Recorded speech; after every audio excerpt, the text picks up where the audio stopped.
요즘 베스트셀러 중에 하나가 90년생이 온다라는 책이 있습니다. 우리가 새로운 세대를 밀레니얼 세대라고 그러는데 그 밀레니얼 세대를 설명하면서 잘 이해하도록, 그래서 그들에게 알맞게 대처할 수 있도록 그렇게 교훈을 주는 책입니다. 근데 제가 그 책을 읽으면서 그 안에 소제목 중에 이런 소제목이 있어요. 더 이상 책 읽기를 할 수 없게 된 뇌, 이렇게 돼 있어요. 그 밀레니얼 세대의 특징을 말할 때 그렇게 말합니다. 니콜라스 카가 그에 대해서 생각하지 않는 사람들에서 이런 말을 합니다. 이제 어떤 사람들에게 책을 읽는다는 것은 마치 셔츠를 직접 만들어 입거나 짐승을 직접 잡는 것만큼이나 구식이고 심지어는 멍청한 일로 받아들여질 것이다. 요즘은 구글에 들어가 정보 검색을 하는 것보다 더 빠르게 유튜브, 소셜미디어에서 더욱 빠르고 효과적으로 정보를 찾아냅니다. 근데 유튜브나 영상 매체나 소셜미디어 이런 것을 반응 미디어라고 합니다. 시청자가 화면으로 보고 바로 반응한다는 의미예요. 니콜라스 칸은 이러한 반응 미디어가 그것에 집중하는 그들의 뇌를 바꾸고 생각을 증발시킨다고 그렇게 말합니다. 그래서 90년생의 뇌 구조가 더 이상 기존의 소설을 소화하지 못한다고 말해요. 읽을 능력이 안 되고 읽을 줄을 모르고 내용을 이해하지 못한다고 말합니다. 그래서 요즘 새로 나오는 소설에 초단편 소설이 있습니다. 초단편 소설의 대표 작가는 일본에서 쇼트를 유행시키고 발전시킨 호시 시니치라는 작가가 있습니다. 쇼트는 뭐냐면은 200자 원고지 열매 안팎의 아주 짧은 소설을 쓰는 거예요. 여태까지 단편 소설이라고 그러면은 최소한 원고지 50매에서 100매 정도가 들어갈 때 단편 소설이라고 그랬습니다. 근데 쇼트는 10매 안팎이에요. 그래서 쇼트의 특징이 뭐냐면은 짧은 한 가지 사건을 통해서 의미 있는 이야기를 그렇게 한다는 데 있습니다. 그래서 기존 소설 같이 인물의 그 성격이나 그 고뇌나 그 심리 상태, 그 묘사하는 것이 없어요.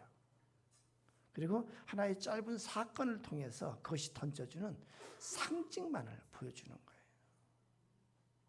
저는 요즘 이런 생각을 많이 합니다. 히브리서 11장 1절 3절에 이렇게 기록합니다. 믿음은 바라는 것들의 실상이요 보이지 않는 것들의 증거니 선진들이 이로써 증거를 얻었느니라. 믿음으로 모든 세계가 하나님의 말씀으로 지어진 줄을 우리가 아나니 보이는 것은 나타나는 것으로 말미암아 된 것이 아니니라. 믿음으로 보이지 않는 것들에 대한 증거를 갖게 된다고 말씀합니다. 그리고 우리가 믿음으로 이 세계가 하나님의 말씀으로 지어진 것을 알게 되고 이 밖에 보이는 것, 눈에 보이는 자연이나 이 우주 보이는 것은 그 밖에 나타난 것으로 말미암아 된 것이 아니다. 그렇게 말합니다. 생각하지 않는 세대, 다른 말로 하면은 점차 눈에 보이는 것만 추구하는 세대가 될 거라고 말하는 거예요. 인간의 내면을 점차 보지 않을 것이라고 이렇게 말하는 거예요. 전에는 철학이 있었습니다. 보이지 않는 인간의 마음을 중요시 여겼습니다. 그래서 인격이라고 그랬고 가치관이라고 그랬고 인생관이라고 그랬고 세계관이라고 했고 이런 말을 했고 이런 것의 올바른 정립을 위해서 노력을 했습니다. 그러나 이제 점차 인간의 본질적인 눈에 보이지 않는 마음에 있는 것을 보려고 그러지 않고 점차 외적인 것으로 모든 것을 평가하는 그리고 외적인 것만 보는 그런 세대가 되어가는 것 같습니다. 그래서 눈에 보이지 않는 인간성이라든가 눈에 보이지 않는 인격을 도외시하는 그런 세대가 되는 것 같습니다. 이 세상을 이끌고 가는 권세가 있다고 성경은 말합니다. 요한복음 10장 10절에 도둑이 온 것은 도둑질하고 죽이고 멸망시키는 것뿐이요 그렇게 말합니다. 도둑이 있다고 말합니다. 이 세상을 이끌고 권세는 바로 도둑입니다. 그것은 사탄이고 성경에서 공중 권세 잡은 자라고 말하고, 그래서 이 세상을 교묘히 속여서 결국은 죽이고 멸망시키는 그 길로 끌고 간다는 거예요. 그 중에 하나가 눈에 보이는 세계만 믿어라. 눈에 보이는 세계가 전부다. 이런 메시지를 계속해서 주는 거예요. 그런데 속는 것이 뭐냐면은 우리 눈에 보이는 세계는 저주의 문제가 있습니다. 우리 세상에는 근원적인 인류의 문제가 있어요. 그건 저주인데 그 문제에 속하는 것들이 뭐냐면은 여러분 어떤 문제가 있어요? 참으로 죽음의 문제가 있습니다. 고통의 문제가 있어요. 무질서의 문제가 있고 혼돈의 문제가 있고 두려움이 있고 고독과 외로움이 있고 분열이 있고 모순이 있고 열등감이 있고 무의미가 있고 계속할까요? 불안이 있고 공포가 있고 증오가 있고 거짓이 있고 의심이 있고 위선이 있고. 그런데 점차 그 근원적인 문제, 그것은 해결이 없고 점차 속아서 멸망에 이르는 것이라고 이렇게 말합니다. 인간의 방법으로는 해결책이 없는 거예요. 믿음이 뭘까요? 믿음을 여러 가지로 설명하게 할 수 있겠지만 믿음 중에 믿음의 하나는 이런 거라고 생각을 합니다. 믿음은 눈이 열리는 것이에요. 내적인 눈이 열리는 거예요. 그래서 전에는 눈에 보이는 세계만 살았던 인생인데 이제는 눈에 보이지 않는 세계를 인식하기 시작하는 것, 이것이 믿음이라고 저는 생각해요. 눈에 보이는 세계만 인식하고 있는 인식의 틀이 깨지고 눈에 보이지 않는 세계를 인식하기 시작하는 거예요. 헤르만헤세의 데미안에 보면은 새가 알을 까고 나오는 것을 얘기합니다. 그 뭐 무슨 아프락사스인가 뭐라고 그러는데 뭐냐면은 새가 알 속의 세계만 인식하고 알을 살다가 알을 까고 나와서 알 밖에 새로운 세계를 인식하기 시작하고 그걸 새로운 세계라고 이렇게 말합니다. 그렇습니다. 우리 눈에 보이는 세계를 살아갈 때 눈에 보이는 세계만 인식하고 살 때는 뭐 어떻게 되냐면은 나에 대한 인식이, 여러분 나에 대한 인식이 어땠나요? 나는 스스로 존재하는 자로서 그렇게 인식을 했어요. 성경에서 여호와 하나님의 이름이 I am who I am인데 우리 인간이 나는 그랬습니다. 그래서 내가 주체이고 내가 중심이고 내가 주인공이었어요. 그런데 새로운 세계를 인식하고 새로운 인식을 가질 때 창조주 하나님을 인식하게 됩니다. 하나님을 인식하게 되면 당연히 나는 피조물이에요. 나는 주체가 아닌 객체가 되어야 되는 거예요. 하나님이 주인공이 되시고 하나님이 주인이 되시고 나는 객체가 되는 거예요. 인식이 바뀌는 거예요. 이것이 믿음입니다. 그래서 우리가 믿음의 고백, 신앙 고백의 시작이 어떻게 되냐면은 나는 전능하신 아버지 하나님 천지의 창조주를 믿습니다. 이것이 신앙 고백의 시작이 되는 거예요. 이 세상에 대한 인식이 눈에 보이는 이 우주, 내가 아는 이 자연이 전부인데 이제는 바뀌어서 이 세상 말고 다른 세상이 있다는 것을 인식하는 거예요. 그리고 그것을 믿는 거예요. 우리 교회에서는 이제 차원으로 해석을 했습니다. 다른 차원의 세상이, 더 높은 차원의 세상이 있는 것을 인식하고 그것을 영의 세계라고 말하기도 하고 천상의 세계라고도 말하고 여러 가지로 표현할 수 있겠습니다만 이것이 믿음의 시작입니다. 오늘 본문으로 들어가 보면은 우리가 예레미야서를 읽었습니다. 예레미야는 선지자예요. 남유다 왕국 마지막 시기의 선지자입니다. 남유다 왕국의 멸망을 시켜본 자고 멸망을 예언한 자입니다. 선지자는 하나님의 말씀을 전하는 자, 하나님의 뜻을 전하는 자예요. 그래서 선지자의 역할이 브릿지 역할이에요. 하나님과 인간 사이를 연결하는 역할을 하는 자예요. 우리가 구약 성경을 보면은 이스라엘 민족의 역사가 기록이 되어 있어요. 이스라엘 민족의 역사가 왜 성경이 되었을까? 왜 그럴까요? 그것은 이스라엘 민족의 역사가 구약에서 하나님의 이야기이기 때문에 그렇습니다. 하나님은 구약에서 이스라엘 민족을 통해서 하나님을 계시하셨어요. 하나님이 어떠한 신이신지, 그리고 하나님께서 어떻게 이스라엘 민족을 하나님의 백성을 삼으셨는지, 그리고 그들을 어떻게 섭리하셨는지, 나아가서 인류 역사를 어떻게 시작하시고 어떻게 발전시키고 어떻게 섭리해 가시는지를 보여주셨습니다. 신약에서 그리스도인은 새 이스라엘이라고 말합니다. 이제 신약에서 새로운 하나님의 백성은 그리스도인이에요. 그래서 하나님의 백성으로서 구약 성경을 통해서 하나님의 계시를 보여준 것을 배우고 알아가는 거예요. 그걸 통해서 하나님을 알아가는 거예요. 하나님의 백성으로서. 그래서 우리가 구약 성경을 보는 의미가 아주 중요합니다. 오늘 말씀에 하나님의 뜻을 전하는 선지자 중에 예레미야 같은 참된 선지자가 있고, 올바로 하나님의 말씀, 하나님의 뜻을 전하는 선지자가 있고, 거짓 선지자가 있다고 말합니다. 거짓 선지자가 있습니다. 16절을 보면은 거짓 선지자의 말을 듣지 말라 그렇게 말합니다. 그들이 말한 묵시, 그들이 말한 예언은 자기 마음에서 나온 것이지 하나님 입에서 나온 것이 아니다 그렇게 말합니다.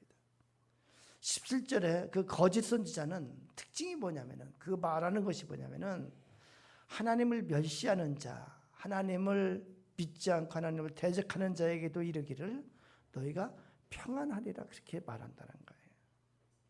또 자기 마음이 완악한 대로 행하는 모든 사람에게도 재앙이 너에게 임하지 아니하리라 그렇게 전한다는 거예요.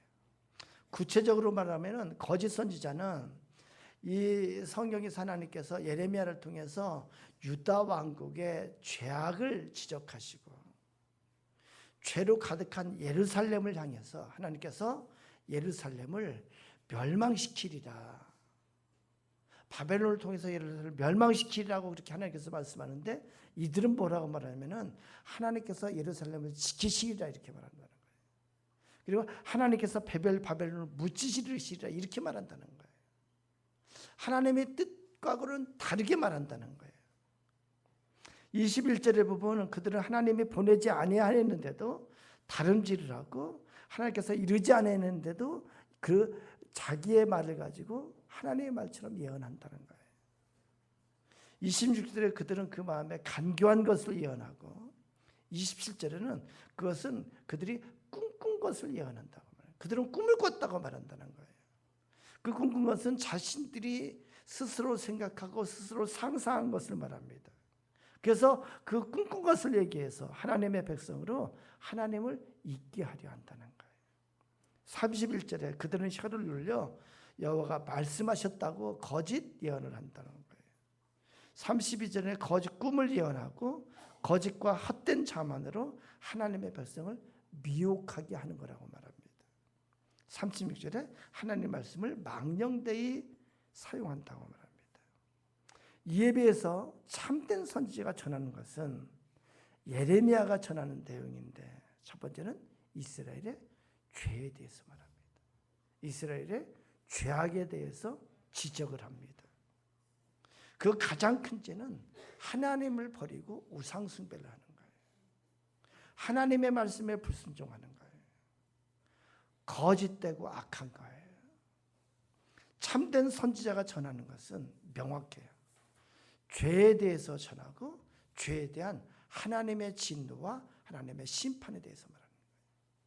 여기 구체적으로는 이 상황에 대해서 남유다 왕국의 멸망에 대해서 예언하고, 그것은 죄에 대한 하나님의 진노하심이니까 그것을 받아들이고 인정하라고 전한다는 거예요.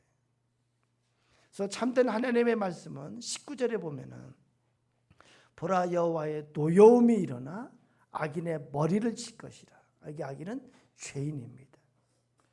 하나님의 노여움이 일어나서 악인의 머리를 칠 것이라. 20절에 여호와의 진노가 하나님의 뜻을 이룰 때까지 그치지 아니할 것이다. 22절에 하나님의 말씀을 전해서 그들을 죄에서 돌이키게 하려는 것이 하나님의 뜻이라고 말씀합니다. 이것이 참된 선지자가 전하는 거예요.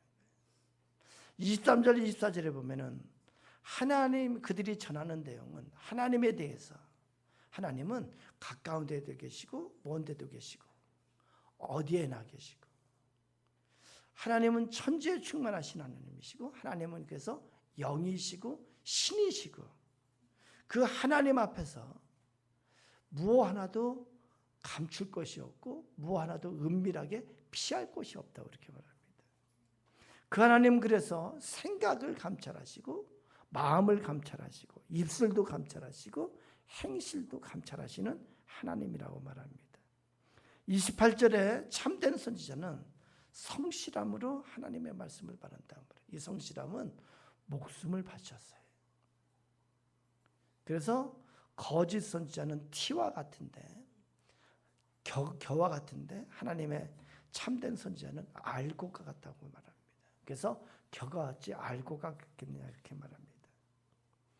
이어서 거짓 선지자에 대한 하나님의 심판에 대해서 말합니다. 31절에 그들을 내가 치리라 말합니다. 32절에 거짓된 생각을 예언하여 거짓과 헛된 자만으로 내 백성을 미혹하게 하는 자를 내가 치리라. 34절에 거짓 선지자, 거짓 제사장, 거짓된 백성에게는 내가 그 사람과 그 집안을 벌하리라 말씀합니다. 39절에 내가 너희를 온전히 잊어버리리라 말씀합니다. 40절에 너희는 영원한 지옥과 잊지 못할 영구한 수치를 당하게 되리라 그렇게 말씀합니다. 사랑하는 여러분, 이 시대에도 거짓 선지자 예언이 있어요. 거짓 선지자가 전하는 소리가 있습니다. 먼저 다른 종교를 살펴봅니다. 다른 종교는 당연히 하나님의 말씀이 아닙니다. 불교를 볼까요? 불교는 모든 욕심을 버리라고 말씀합니다. 무념무상, 해탈하고 성불을 하고 어떻게 보면 철학과 같습니다. 마음을 다스리는 설생을 하지 않고 자비를 베풀고 그러면은 극락에 간다고 말합니다. 다음에 환생할 때 좀 좋은 걸로 좋은 것이 여러 가지지만 무슨 얘기를 하냐면은 죄를 지적하지 않습니다. 심판에 대해서 말하지 않습니다. 저는 왜 그럴까 생각을 해봤어요. 왜 그럴까요, 여러분? 왜 죄에 대해서 말하지 않고 심판에 대해서 말하지 않을까요? 그것은 이 불교는 사람에게서 나온 거기 때문에 죄 문제를 해결할 길이 없어요. 심판의 문제를 해결할 길이 없어요. 그래서 죄 문제를 짚고 넘어가지 않아요. 심판의 문제를 짚고 넘어가지 않습니다. 이슬람을 보면 이슬람은 하루에 3번 메카를 향해서 기도해야 되고 성지순례를 하고 라마단 금식을 해야 되고 선행을 해야 돼요. 그래야 천국에 갑니다. 순교를 하면은 천국에 가는 가장 확실한 지름길이에요. 근데 천국은 여긴 참 이상해요. 천국은 이 세상에서 금한 것을 다 할 수 있는 것이 천국이에요. 거기 이슬람은 이 세상에서 술을 못 마시는데 천국에 가면 술을 반큼 마셔요. 이 세상에서 이제 간음을 못 하는데 천국에 가면은 여러 명의 아름다운 처녀들과 마음대로 동침할 수 있어요. 천국에 가면은 엄청난 정력이 주어진대. 천국에 이 세상에서 마음에 드는 딱 한 사람 부인 데려갈 수 있다고 말해요. 자, 순교가 가장 확실하게 가는 천국에 가는 길이라고 가르칩니다. 그래서 이 땅에서 좀 비참하게 사는 사람, 어렵게 사는 사람이 기꺼이 자살 폭탄 테러를 하는 거예요. 그러면 천국에는 확실한 길이라고 가르치기 때문에 그렇습니다. 지옥은요, 코란을 거부하고 무시하는 자들이 가요. 근데 그 중에 하나가 전쟁에서 도망하면은 지옥에 간다고 말해요. 그리고 지옥은 생전의 죄로 인해서 더럽혀진 영혼을 정화시키는 곳이라고 말해요. 그래서 징벌 기간이 끝나면은 뭐 이렇게 천국에 가는 사람도 있어요. 참 그럴싸하죠. 그렇습니다. 무슨 얘기를 제가 하냐면은 이 사람도 결국 죄에 대해서도 심판에 대해서도 해결할 수 있는 길이 없어요. 없습니다. 유대교를 볼까요? 유대교는 구약만 있다고 보시면 돼요. 구약의 천국과 지옥의 개념이 희박합니다. 스올이라고 말하기만 합니다. 그래서 유대교에 여러 파가 있지만 유대교의 한 파는 지상 천국을 꿈꿔요. 그들은 아직도 메시아를 기다리면서 메시아가 오면은 하나님 택하신 이스라엘 민족을 그들의 나라를 세우신다고, 그 천국을 세우신다고 그렇게 말해요. 제가 지난주에 말씀했습니다. 율법이 하나님 앞에 법인데 그것을 인간 앞에 법으로 만들었어요. 그래서 율법을 잘 지켜서 의롭게 되고 율법을 어기지 않고 율법을 잘 지켜서 의롭게 된다고 말해요. 그러니까 율법을 잘 지켜서 천국에 가는 거예요. 유대교에 심판이 없습니다. 참된 하나님의 말씀이 아니에요. 제7일 안식일이 지금 또 구약에서 사는 거지 그 사람들인데 여기는 안식일을 지켜야 천국에 가고 절기를 지켜야 되고 율법을 지켜야 돼요. 지금도. 그래서 돼지고기를 먹지 않고 멸치국물도 안 마시고 오징어도 먹지 않고 고등어도 안 먹고 커피도 안 마시고 비누름 생선을 안 먹어요. 그렇게 믿으면 천국에 간다는 거예요. 안식일의 특징은 지옥이 없어요. 그러다 보니까 율법대로 살아야 되기 때문에 생활하는 것은 굉장히 신실해요. 아주 신실해요. 어떤 기독교인보다도 생활하는 건 신실할 거라고 생각이 됩니다. 일반 인식을 한번 보면은 제가 전도 폭발 훈련을 받으면서 분당 버스터미널에 가서 노방전도를 좀 했어요. 거기 훈련받은 것대로 만약에 100만 분의 1이라도 혹시 오늘 밤에 죽으신다면 천국에 갈 수 있습니까? 그럼 대부분이 글쎄요. 죽어봐야지만 잘 모르겠는데요. 혹 가다가 천국에 가지 않을까요? 어떻게 천국에 갈 수 있습니까? 그럼 착하게 살면 되지 않겠습니까? 일반 인식이 이래요. 죄에 대한 인식이 희박하다는 거예요.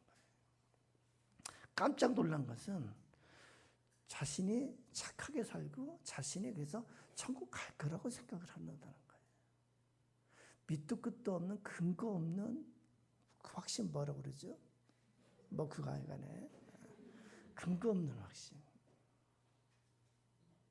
이단도 그렇습니다. 이단, 신천지, 하나님의 교회, 제7일 안식일 모두가 오늘 성경에서 말한 것처럼 자기가 꿈꾼 것을 자기가 생각하고 자기가 상상한 것을 가르칩니다. 그렇습니다. 인간의 종교, 인간의 방법, 인간의 철학, 죄와 저주와 심판을 해결할 길이 없습니다. 거짓 선지자의 메시지는 그럴싸해 보여도 모두가 거짓이에요. 그래서 하나님 앞에 예를 들어서 너 죄 졌지 그러면은 본능적으로 부인해요. 난 죄 안 졌는데요. 왜 그럴까요? 죄를 안 져야 천국에 가니까. 핑계를 대고 부인하고 책임 회피를 합니다. 이것이 많은 사람이 본능적으로 하는 일이에요. 여러분은 그러지 않았으면 좋겠어요. 기독교의 복음은 다릅니다. 기독교의 진리는 다릅니다. 창세기 3장에 아담과 하와가 사람이에요. 아담과 하와는 사람의 대표입니다. 에덴에서 추방이 돼요. 왜요? 죄 때문에. 선악과를 통해서 하나님 앞에 불순종해서.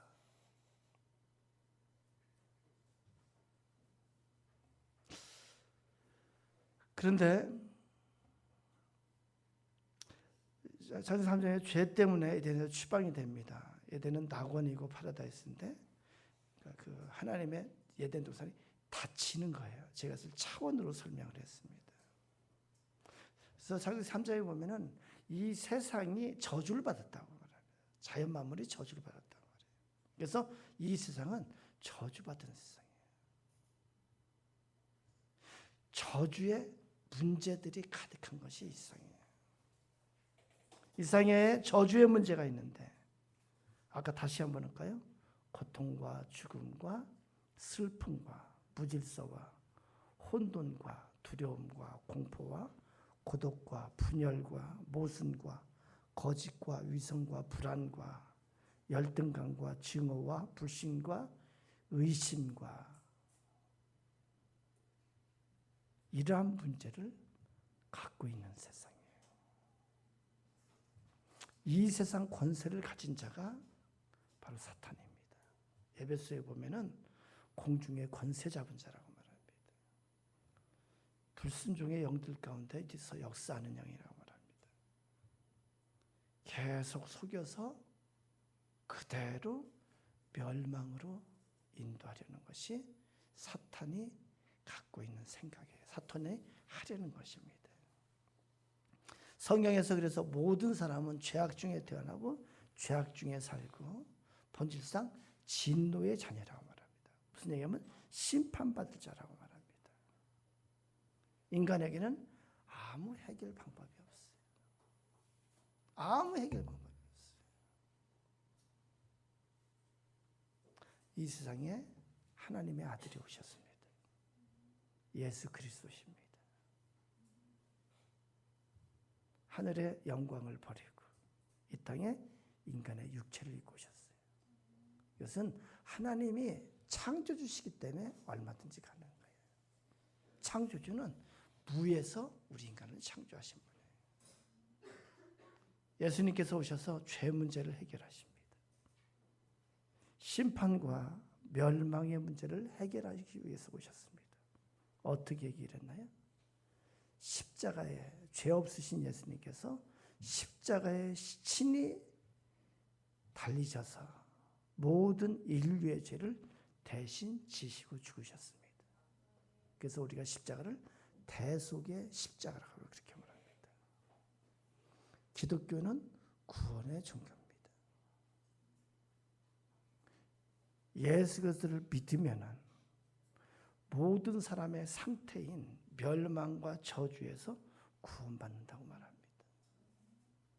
요한계시록 20장 14절 15절 같이 한번 읽어볼까요? 14절 15절 시작.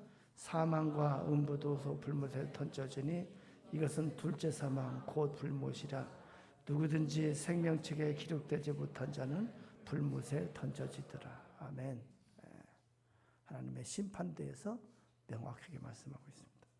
요한계시록 20장 10절도 읽어봅니다. 10절 시작.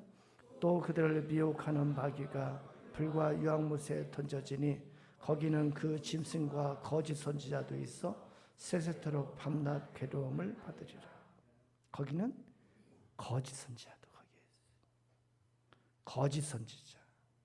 거짓 선지자를 추종하는 자 심판을 받고 지옥에 간다고 이렇게 말합니다. 기독교의 진리 중에 하나는 하나님께서 말씀하십니다. 내가 거룩하니 너희도 거룩하라고 말씀합니다. 천국은 거룩한 자가 가는 것이에요.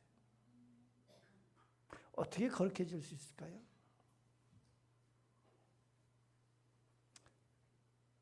죄를 안 지어야 거룩하게 될까요? 죄를 안 짓는 자가 의로운 자일까요? 죄를 안 짓는 자가 천국에 갈까요? 고맙습니다. 성경은 모든 사람이 죄를 범하였으며 하나님의 영광에 이르지 못하더니 그렇게 말합니다. 그것은 하나님 나라에 이르지 못하는 거예요. 성경에서는 거룩한 자는 죄를 씻은 자예요. 죄로부터 정결케 되는 자예요. 죄를 깨끗이 씻은 자. 할렐루야. 어떻게 죄를 씻을 수 있나요? 예수 그리스도의 십자가의 죽으심, 예수 그리스도의 십자가의 피해라고 말합니다. 예수 그리스도의 십자가가 나의 대속의 십자인 것을 믿으며 그 십자가 앞에 죄를 고백하고 회개할 때 죄 씻음의 죄 사함의 은총을 받을 수 있습니다. 찬송가 252장 가사가 이렇게 시작됩니다. 나의 죄를 씻기는 예수의 피밖에 없네. 다시 정케하기도 예수의 피밖에 없네. 254장 내 주의 보혈은 정하고 정하다. 이 정하다는 깨끗하다예요. 깨끗하고 깨끗하다. 내 죄를 깨끗게 하신 주 날 오라 하신다. 258장 샘물과 같은 보혈은 주님의 피로다. 보혈에 죄를 씻으면 깨끗게 되겠네. 259장입니다. 찬송. 예수 십자가에 흘린 피로써 그대는 씻겨 있는가.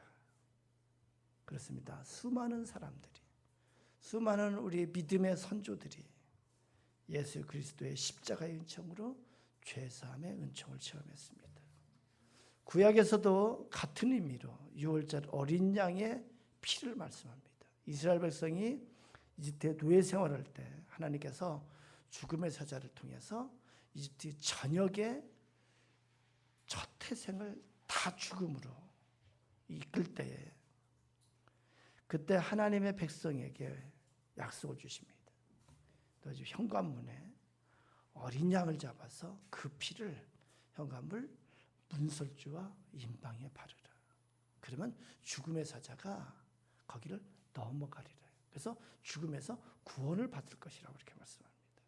그래서 6월은 패스오버예요. 넘어가는 거예요. 성경에서 말하는 6월절 어린 양, 예수 그리스도를 예표하는 거예요. 문설주, 문임방은 예수 그리스도의 십자가를 나타내는 거예요. 그래서 예수 그리스도의 십자가를 통해서 구원의 역사가 일어날 것을 미리 말씀해 주셨습니다. 구약의 레위기에 보면 대속죄일에 속죄 제사로 송아지를 드리고 그리고 그 피를 성소에 모든 그 피로 모든 기물들을 닦아서 깨끗하게 만듭니다. 정결케 만들어요. 거룩하게 만듭니다. 바로 예수 그리스도의 십자가 피. 그래서 우리가 기독교의 상징이 십자가가 되는 것이고 우리가 그 피를 예수 그리스도의 죽으심을 상징하는 걸로 그렇게 받아들입니다. 다시 한번 말씀드립니다. 기독교는 거룩하게 되어야, 성결하게 되어야 천국에 갈 수 있습니다. 그런데 그것은 죄를 짓지 않아서 거룩하게 되는 것이 아니에요. 어떻게 해야 돼요? 예수 그리스도의 십자가 앞에 나아가서 죄를 고백하고 회개할 때 죄사함의 은총을 체험하고 깨끗게 되는 거예요. 신앙생활은 그래서 하나님 앞에 거룩하게 되고 거룩을 유지해야 되는 거예요. 왜 거룩을 유지해야 될까요? 이 거룩은 하나님과의 관계이기 때문에 그렇습니다. 하나님과의 친밀한 관계를 유지하는 것을 위해서 거룩을 유지해야 돼요. 죄사함의 은총을 체험했어도 우리는 육체를 입고 있는 한, 이 땅에 사는 한 죄성의 지배를 받습니다. 여러분 어떤지 몰라도 저는 시시때때로 내 안에 악한 것이 일어나요. 내 안에 더러운 것이 일어나요. 여러분 안 그런가요? 여러분은 안 그런가 보다. 마치 본 것 같으면은 그릇에 흙탕물을 받아놓으면은 시간이 지나면은 이 흙이 비대로 가라앉지 위는 맑은 것 같아. 여러분 저 보기에는 어떤 것 같아요? 그렇게 보이는지 아나요 혹시? 다시 한번. 제 안에는 더러운 것이 있어요. 흔들어지면은 이것이 올라오는 거예요. 이것이 모든 사람의 상태라고 성경은 말합니다. 어떻게 해야 될까요? 죄와 싸우라고 말합니다. 죄가 내 안에 일어날 때 그대로 따라하지 말고 죄와 싸워 이기라고 말합니다. 할렐루야. 그리고 우리의 연약함, 우리의 죄인됨을 십자가 앞에 나서 다시 정케하기도 예수의 피밖에 없네. 다시 예수 그리스도의 십자가 앞에 나와서 죄 씻음을 받고 정케되고 정케되는 거예요. 왜 거룩을 유지해야 된다고요? 하나님과의 관계를 유지하는 거예요. 하나님과의 관계를 유지해야 되기 때문에 그렇습니다. 하나님께서 예레미야에게 약속하십니다. 말씀하십니다. 예레미야 24장 4절 7절을 보면은 하나님의 임재가 예루살렘을 떠나신다고 말씀합니다. 왜 그랬을까요? 예루살렘이 거룩함을 상실했기 때문에 그렇습니다. 끝까지 죄에서 회개치 않고 하나님 앞에 불순종했습니다. 그래서 하나님이 떠나실 때 하나님의 진노로 예루살렘이 멸망하게 됩니다. 옮기시는데 어디로 옮기시냐면은 유다 백성들이 바벨론의 포로로 간 바벨론 포로 공동체로 하나님께서 옮기시는 거예요. 신학적으로 여호야긴 공동체라고 말하는데 그곳에 하나님이 임재하시겠다고 말합니다. 그리고 새로운 역사를 이루시겠다고 말합니다. 우리 한번 읽어볼까요? 4절 7절 시작. 여호와의 말씀이 또 내게 임하니라 이르시되 이스라엘의 하나님 여호와께서 이와 같이 말씀하시니라. 내가 이곳에서 옮겨 갈대아인의 땅에 이르게 한 유다의 포로를 이 좋은 무화과 같이 잘 돌볼 것이라. 내가 그들을 돌아보아 좋게 하여 다시 이 땅으로 인도하여 세우고 헐지 아니하며 심고 뽑지 아니하였고 내가 여호와인 줄 아는 마음을 그들에게 주어서 그들이 전심으로 내게 돌아오게 하리니 그들은 내 백성이 되었고 나는 그들의 하나님이 되리라. 아멘. 예. 여기 갈대아인이 바로 바벨론 땅이에요. 왜 그러셨을까요? 왜 그리 옮기셨을까요? 그들은 이스라엘의 죄를 깨닫고 하나님의 진노하심을 인정했습니다. 하나님께서 주신 징계의 자리를 겸손히 받아들였어요. 하나님 앞에 회개하는 공동체였기 때문에 그렇습니다. 그래서 하나님께서 이들을 기억하시고 이들을 통해서 하나님의 섭리를 이어가시겠다고 약속하시는 거예요. 구원의 역사를 이어나가시는 거예요. 사랑하는 여러분, 우리 교회 거룩한 공동체가 되기를 원합니다. 하나님의 임재가 있는 공동체가 되기를 원합니다. 그러면은 나의 죄인됨을 인정해야 돼. 나의 불완전함을 인정하고 나의 연약함을 인정하고 나의 악함을 인정하고 나의 교만함을 인정하는 거예요. 항상 하나님 앞에 겸손하게 회개하는 공동체가 되기를 바랍니다. 나의 옳음을 주장하고 나의 의로움과 나의 생각을 내세우고 주장하지 않기를 바랍니다. 나의 의로움을 가지고 다른 사람을 판단하지 않기를 바랍니다. 공동체는 첫째가 뭐냐면은 덕을 세우는 공동체가 되어야 돼요. 그러려면은 서로가 서로를 존중해야 돼요. 옆부분하고 인사합니다. 존경합니다. 진정으로 건성으로 하지 말고 여러분. 제가 보니까 부부간에 좀 건성으로 하는 것 같아. 서로를 존중해야 돼. 서로의 말과 의견을 경청해야 돼. 서로를 인정할 줄 알아야 돼. 서로를 위로하고 격려해야 됩니다. 그러할 때 그 공동체의 거룩함이 유지되고 그 공동체의 덕을 세우는 것이 유지될 줄로 믿습니다. 우리 다 같이 찬양하고 기도합니다. 이제 우리 같이 기도하기를 원합니다. 이런 기도를 했으면 좋겠습니다. 하나님, 우리 거룩한 공동체 하나 공동체 주셔서 감사합니다. 내가 이 공동체의 지체로서 공동체를 세워가는 자가 되게 해주시옵소서. 이 공동체를 더욱 아름답고 더욱 진실한 공동체로 세워가게 해주시옵소서. 하나님, 그러기 위해서 교회의 덕을 세우는 자가 되게 해주시고, 그러기 위해서 사랑받기보다 사랑하는 자가 되게 해주시옵소서. 이해받기보다 이해하는 자가 되게 해주시옵소서. 용서받기보다 용서하는 자가 되게 해주시고, 위로받기보다 위로하는 자가 되게 해주시고, 격려받기보다 격려하는 자가 되게 해주시옵소서. 다른 사람을 존중하고, 다른 사람을 인정하고, 다른 사람에게 귀를 기울이며 그렇게 공동체를 세워나가는 자가 되게 해주시옵소서. 우리 같이 기도하며 우리 마음에서 온다 하나님 앞에 아뢰는 시간 되기 원합니다. 우리 다 같이 주여하고 기도합니다. 기도합니다. 주여, 주여, 주님께서 이렇게 아름다운 하나 가족 공동체 해주심을 감사합니다. 아버지, 우리 서로 하나님의 공동체를 잘 세워나가는 자가 되게 해주시옵소서. 서로를 존중하게 해주시옵소서. 서로를 사랑하게 해주시옵소서.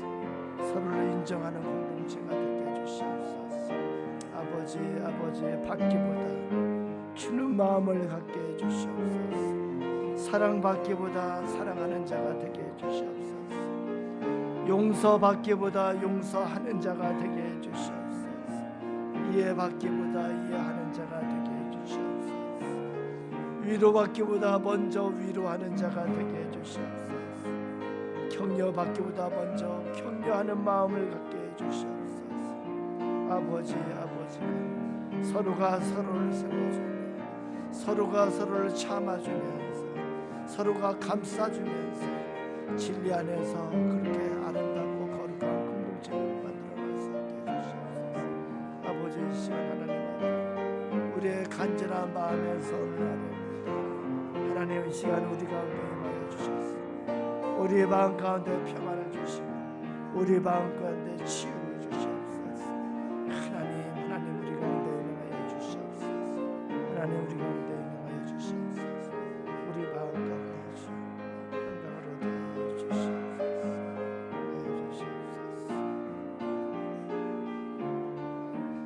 하나님, 우리 하나교회 아름답고 거룩한 공동체 주셔서 감사합니다. 우리 각자가 지체로서 공동체를 이루어가는 것을 저희가 믿습니다. 하나님, 공동체를 잘 세워가는 자 되게 해주시옵소서.